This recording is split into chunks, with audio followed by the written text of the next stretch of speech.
اعوذ باللہ من الشیطان الرجیم، بسم اللہ الرحمن الرحیم۔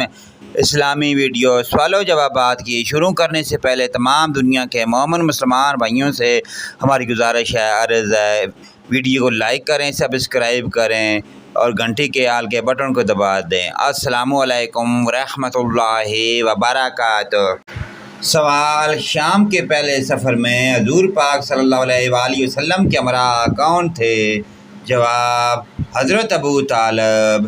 سوال: حضور پاک صلی اللہ علیہ وآلہ وسلم کہاں پیدا ہوئے؟ جواب ہے مکہ۔ سوال: حضور پاک صلی اللہ علیہ وآلہ وسلم مکہ میں کتنا عرصہ قیام پذیر رہے؟ جواب ہے 53 سال۔ سوال: حضور پاک صلی اللہ علیہ وآلہ وسلم نے ابتدائی ایام میں کون سی لڑائی میں شرکت کی؟ تو جواب ہے حرب فجار۔ سوال: حرب فجار کہاں ہوئی؟ جواب ہے عکاظ۔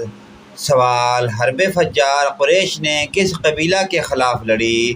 جواب ہے بنو قیس۔ سوال: حرب فجار کتنے سال تک جاری رہی؟ 4 سال۔ حرب فجار کے وقت حضور پاک صلی اللہ علیہ وآلہ وسلم کی عمر مبارکہ کیا تھی؟ 15 سال۔ پیارے دوستو، ان پیارے دینی سوال و جوابات کے سلسلے کو آگے اپنے دوست، رشتہ داروں، عزیز و اقارب تمام اپنے والدین، اپنے مومن مسلمان بھائیوں کے ساتھ شیئر کریں۔ اللہ پاک کی ذات ہمیں ان دینی معلومات پر عمل کی توفیق عطا فرمائے۔ ویڈیو اچھی لگے لائک، کمنٹ اور شیئر کریں، آمین یا رب العالمین۔